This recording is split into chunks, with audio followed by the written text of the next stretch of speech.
There's a kind of silence up here you can't find anywhere else. Not the kind that screams like it does in a lonely apartment or in the middle of a fight where no one wants to speak first. No, this silence is sacred. It's the sound of the world falling away beneath you, the hum of the engine, the chatter of controls. It's all background to the wide open nothingness above the Pacific. I've always felt more myself in the cockpit than I ever have on the ground. Flying's never been about the job. It's been my escape, my refuge, my clarity. I grew up in a house where the walls were too thin for the yelling not to matter, where you learned early to recognize the sound of a slammed door versus a punch thrown into drywall. My father never learned how to land softly. My mother never had the courage to take off. I swore I'd be different. I swore I'd find peace, even if I had to chase it at 20,000 feet. That morning was supposed to be routine. A solo recon sweep over an area flagged for low radar visibility, probably just static interference or some drifting debris. I'd done 100 like it before. The brief was light, the skies clear, and I had a full tank of fuel and 6 hours of silence ahead of me. My log was clean, my mind clear. But 11 o'clock hours, something blinked on the radar. Just for a second. A flicker. A glitch, maybe. But I've learned not to ignore what most people would. A single scream in a crowded house was once enough for me to hide under my bed for hours. One missed heartbeat in a cockpit can end a career, or a life. The radar gave me a soft ping at 14 degrees west. Then nothing. I could have ignored it. Hell, maybe I should have. But I couldn't shake that feeling, the one that wraps around your ribs and tightens slowly. My hands hovered over the yoke longer than they needed to.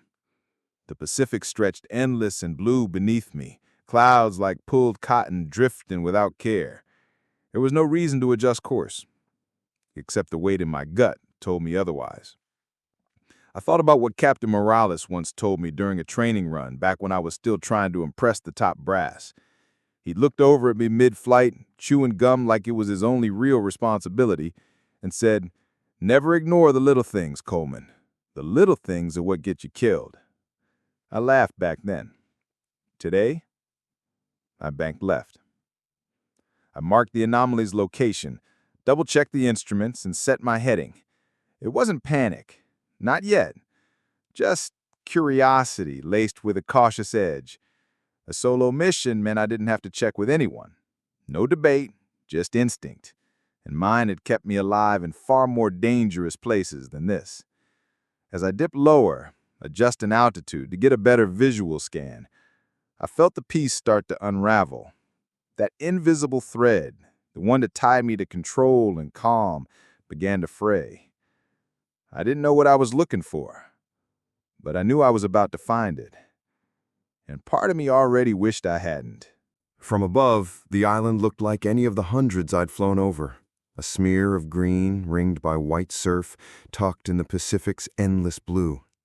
No markings on the charts, no naval installations, no signs of civilization. Just another forgotten patch of land nature kept to herself. Except nature doesn't spell SOS in white stones on a black sand beach. I caught it on my second pass, just as the sun broke through a veil of cloud. 3 letters, uneven but unmistakable. My breath hitched. I banked again, slower this time, eyes locked on that desperate cry written in stone. My first instinct was to radio it in, but static bit back at me, harsh and jagged. I switched frequencies. Nothing. Switched again. Still nothing. That's when I knew no one else was coming. A recon flight doesn't carry much, just basic emergency rations and a med kit. But what I did have was time. Time, and a decision to make. I dropped altitude further, circling low. The island didn't look big, maybe a few kilometers wide, dense with palm and underbrush. From the air, it seemed quiet. Too quiet. Then I saw them. Figures. Thin, staggering. They emerged from the tree line like ghosts. 3 at first, then 2 more. clothes tattered, skin burned from sun and salt. They waved frantically, arms flailing as they stumbled across the sand toward the stones they'd so desperately arranged. One collapsed on their knees. Another pointed toward the jungle, then looked up at me, eyes wide with something I couldn't quite read. Relief? Terror? Both? A knot formed in my chest. This was no drill, no exercise. These were real people, real lives. I adjusted my throttle, made another pass, tried to count them. 7, no, 8? Their movements were jerky, panicked. One of them kept motioning with both hands toward the trees, shaking their head violently. Warning me? That's when I saw it. Just beyond the clearing, deeper in the green. Movement. But not the kind that wants to be seen. Something or someone retreated as I passed overhead. Quick, deliberate, like shadows pulling back. That ripple of unease I'd felt earlier surged to the surface. My cockpit felt tighter, hotter. I was no stranger to danger, but this was different.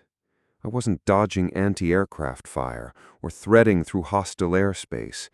This was subtler, more sinister. I thought of the woman who collapsed, of her cracked lips and sunken cheeks, of the way the others clustered around her like they weren't just tired, they were terrified. Whatever happened on that island hadn't just marooned them, it had broken them. I remembered something else Morales said once, in one of his rare, sober moments. Sometimes the enemy doesn't wear a uniform. Sometimes they wear a smile, or hide behind trees. I circled again, slower still. My fuel wasn't infinite. Every pass meant fewer minutes to escape if something went wrong. But I couldn't pull away. Not with those eyes staring up at me like I was the last chance they had. My fingers hovered over the panel. I ran diagnostics, fuel levels, terrain readouts, potential landing zones. There was one stretch of beach that looked survivable, if risky. I noted it. I still had a choice, but it was getting harder to pretend I didn't know what it would be. I kept circling. Part of it was tactical. Get a full sweep of the island, map it visually, plan every contingency. But part of it was hesitation. Not fear, not yet. Just the kind of deep, simmering calculation that starts when instinct says, this isn't what it looks like.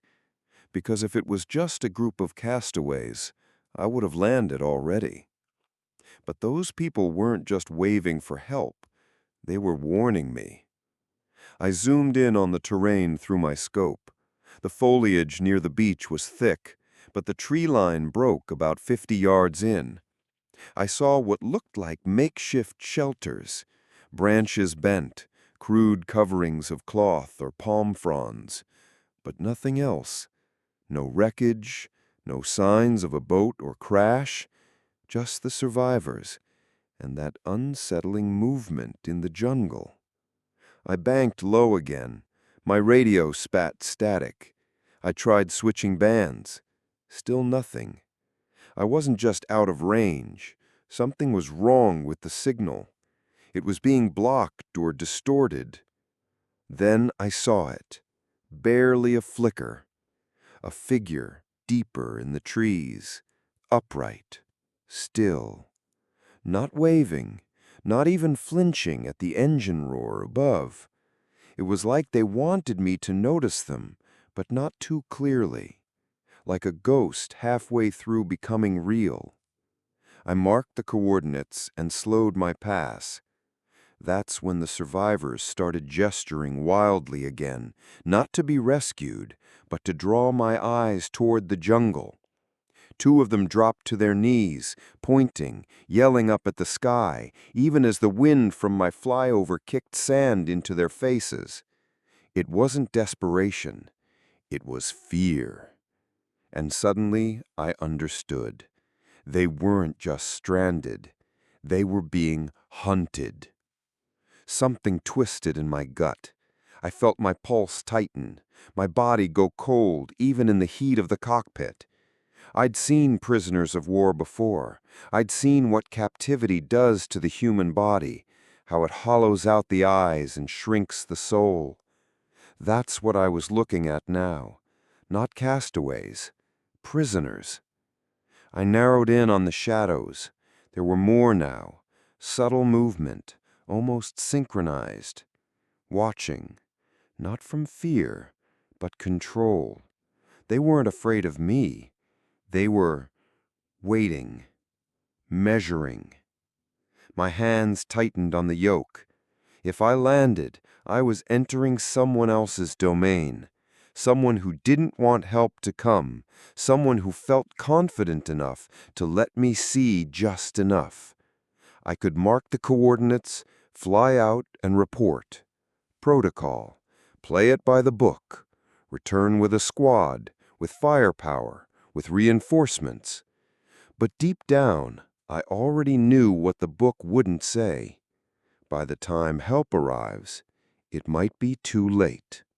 A flicker of memory cut through my thoughts. Another mission, another delay, another hesitation. 3 soldiers didn't make it home because I trusted a chain of command instead of my own judgment. I'd lived with that guilt ever since. Down below, one of the women clutched her child, no more than 5, maybe 6 years old. The child didn't wave, just buried their face in her shoulder like they knew how cruel the world could be. I took a breath. Whatever this place was, it wasn't just an island. It was a cage. And cages always have keepers. I hovered above the beach, engines pulsing, my eyes darting from the trembling survivors to the shadows that no longer pretended to hide. They were there. Men, maybe 6 or 7, built strong, faces half covered, holding still like predators gauging whether I was prey or threat. They didn't wave, they didn't flinch, they just watched. Like they'd seen other planes before, like they knew the routine. Fly in, fly out.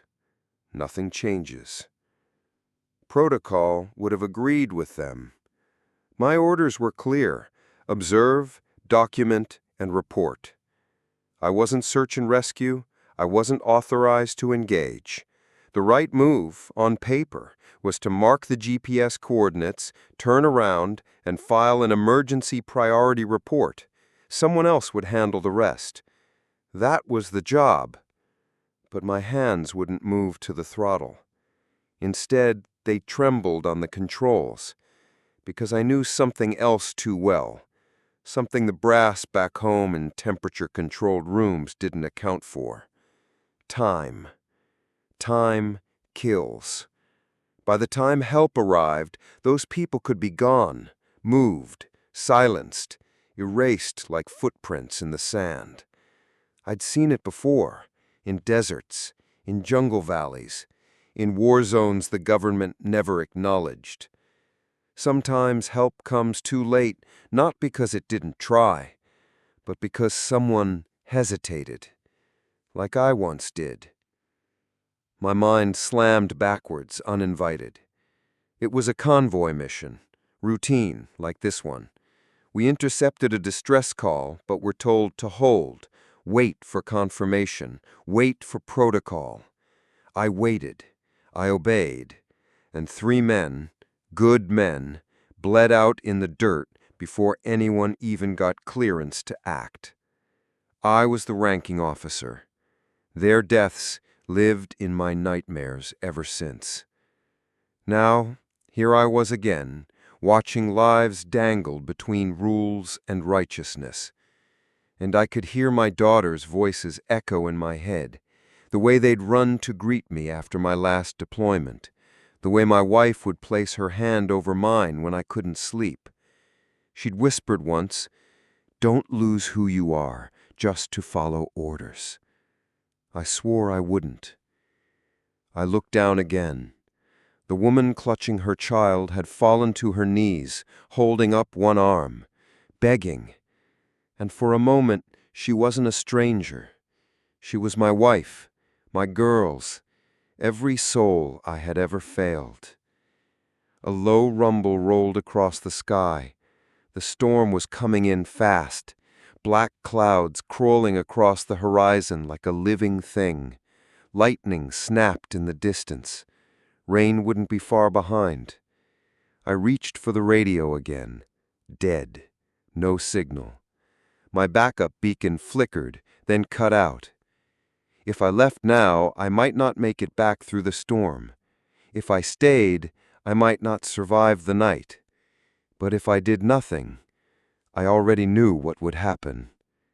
They would vanish, and I would carry it forever. So I made the choice. I toggled the emergency override, set my flaps for a beach landing, and whispered the only thing that made sense in that moment. Not again. The moment I angled the plane downward, everything in my body screams to pull back. Winds surged as the storm rolled faster than forecasted, a wall of black swallowing the horizon. My cockpit shuddered with turbulence as I adjusted flaps and dropped altitude, aligning with the narrow strip of beach I'd marked earlier. Tight, uneven, probably soft with wet sand. Not exactly textbook landing conditions. But textbooks don't account for terrified people with no other hope. I kept one eye on the beach and the other on the figures below. The survivors had scattered back toward the tree line, hiding maybe, or maybe just bracing. A few still waved, more frantically now, as if they couldn't believe what they were seeing. I couldn't blame them. Part of me didn't believe it either. My heart pounded in my ears, fast and sharp. This wasn't just risky, it was borderline suicidal. One wrong bounce on the landing and I'd flip nose first into the sand. But there was no turning back now. I was committed, all in. Throttle down, gear down.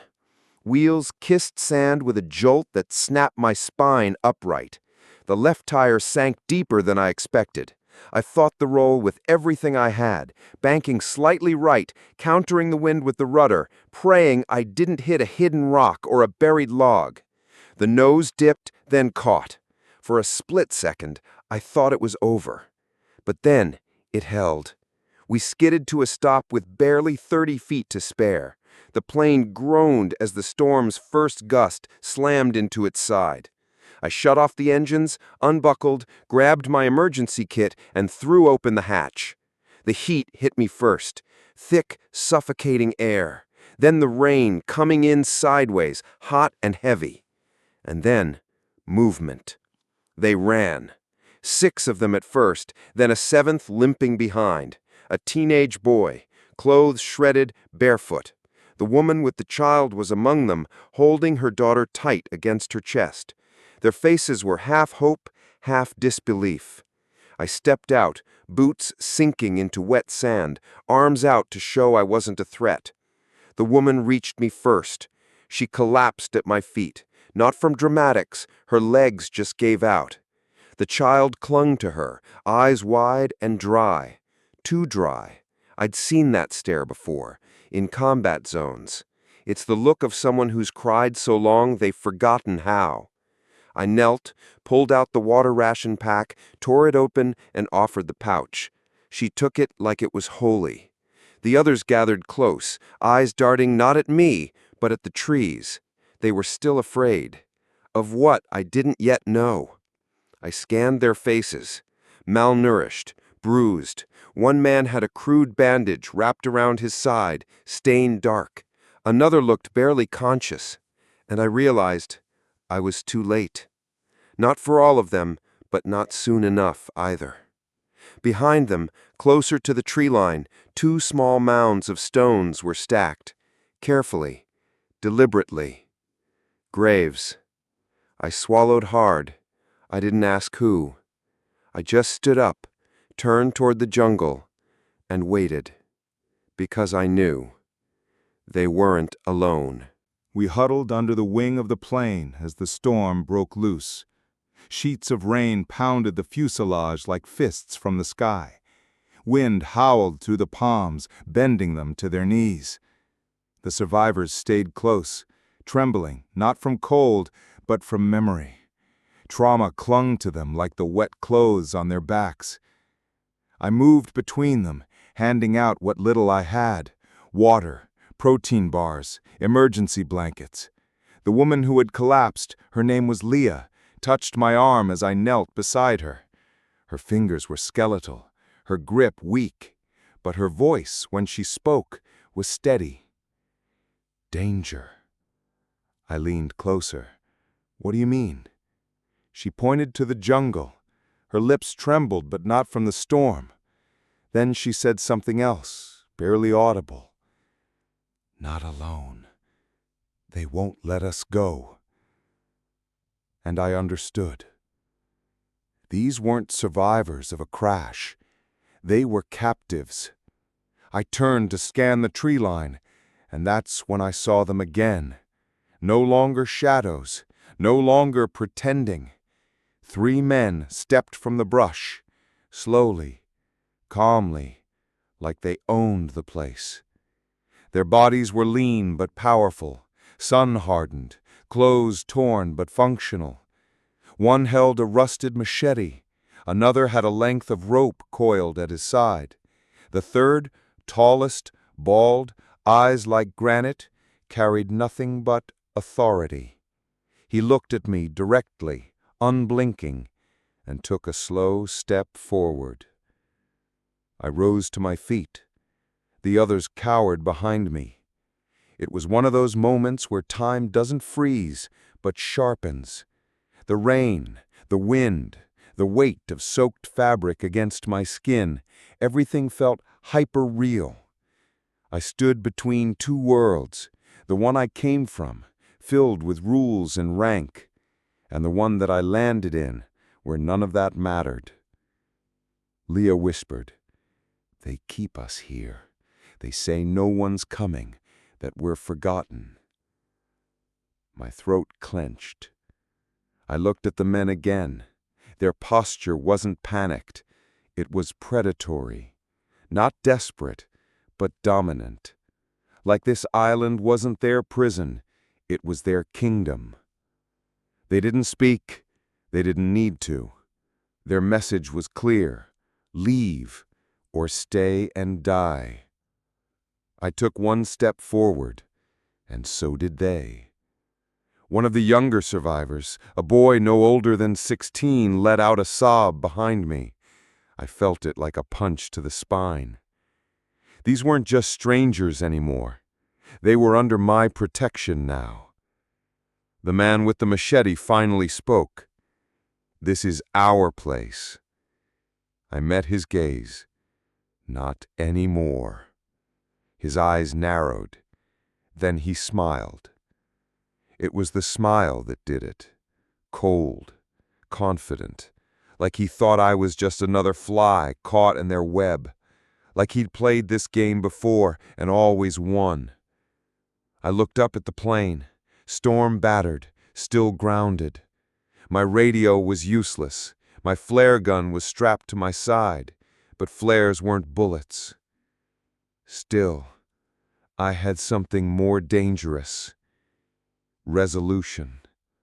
And I knew this: I wasn't leaving without every single one of them. The rain came harder, blurring the tree line into streaks of green and shadow. But I didn't blink. Neither did they. The 3 men stood just beyond reach of the plane's wing, daring me to make the first move. I could feel the survivors behind me, huddled, trembling, silent. All the noise came from the sky and the trees, not a word from them. Not anymore. They had seen this before. They knew what usually came next. The bald one took another step forward, arms still at his sides. No weapon, just presence, the kind that fills a space like smoke. "You shouldn't have landed," he said, voice low and rough like gravel. "You've made things complicated." I didn't answer. I looked at the machete, the rope, the The scars on their arms, some fresh, some faded. This wasn't their first time keeping people on this island. Probably not their first attempt at making them disappear. But it was the first time someone came back with wings. I reached slowly into my belt, pulled out the flare gun, and raised it high over my head. The man with the machete tensed. The tall one just watched. And I pulled the trigger. The flare screamed into the dark sky, a red arc cutting through the rain like a blood-soaked comet. It lit the jungle in ghostly color for half a second, revealing more than I wanted to see. More figures in the trees. At least 2 others, watching, ready. I turned back toward the survivors. Get ready to move. When I say run, you run. Don't stop. Don't look back. Leah clutched her daughter tighter. The teenage boy nodded. A few of the others stared blankly, numb. I stepped in front of them again, blocking the wind and the men with my own body. Another step from the bald one. Then another. Then nothing. No charge, no threat, just stillness. Because they heard it too. The low, distant hum. Faint at first, then growing louder, rhythmic, mechanical. Rotors. I turned my head toward the sky. Through the storm and smoke, the shape broke the clouds, a Navy hopper, light slicing through the chaos, heading straight for the flare's location. Relief hit me like a wave and nearly dropped me to my knees, but I couldn't collapse yet. The bald one stared up at the helicopter, his face blank. Then he looked at me, his eyes not angry, but knowing. Like this wasn't the end, just a pause, a delay in the game he'd been winning for years. Then he melted back into the jungle. The others followed. They didn't run. They didn't have to. They would vanish like they always did, into the vines, into the myths, into the places we pretend don't exist. But this time, they wouldn't take anyone with them. The hopper hovered low, side door swinging open. A rescue team inside waved urgently. "Let's move!" I shouted. I ushered the survivors into the open. Mud clung to their feet, wind tearing at their clothes. One by one, they were pulled aboard, hands reaching down from safety into the chaos. The last was Leah and her daughter. I lifted the girl into the arms above, then Leah followed, clutching my hand until the last possible second. The crew waved me in, but I turned one last time toward the trees. No movement, no sound, just memory. I climbed aboard. The rotor wash hammered down as the chopper pulled away from the beach, lifting us into the storm's throat. Below, the island shrank quickly, a wet, snarling smear of jungle and coastline swallowed by cloud and rain.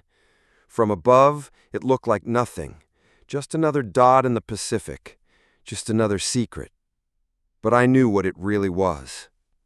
I sat at the edge of the cabin, soaked to the bone, body vibrating from adrenaline and the roar of the rotors. Across from me, the survivors sat wrapped in emergency blankets, some cradling each other, others just staring at the floor. Their silence wasn't peace. It was survival. Leah held her daughter close, whispering something soft into the girl's hair. The boy, Devin, I'd learned, had his head resting on his knees, eyes wide open, unmoving.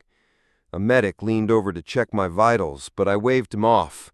I wasn't injured, at least not in ways he could treat. One of the crew handed me a headset. "Sir, command's asking for a preliminary sit-rep." I stared at it. There would be reports, investigations, headlines maybe. The Navy would want details, names, coordinates. Maybe they'd send a task force back. Maybe they'd find the ones who disappeared into the jungle. But I doubted it. Places like that don't give up their secrets so easily. I took the headset, gave the minimum response, and passed it back. Then I just leaned against the wall, closed my eyes, and breathed. Not because I was trying to forget, because I needed to remember. The smell of rain on burning sand, the look on Leah's face when she realized someone had come, the moment the flare cut the sky, the sound of rotors and the relief it carried. I thought of my daughters.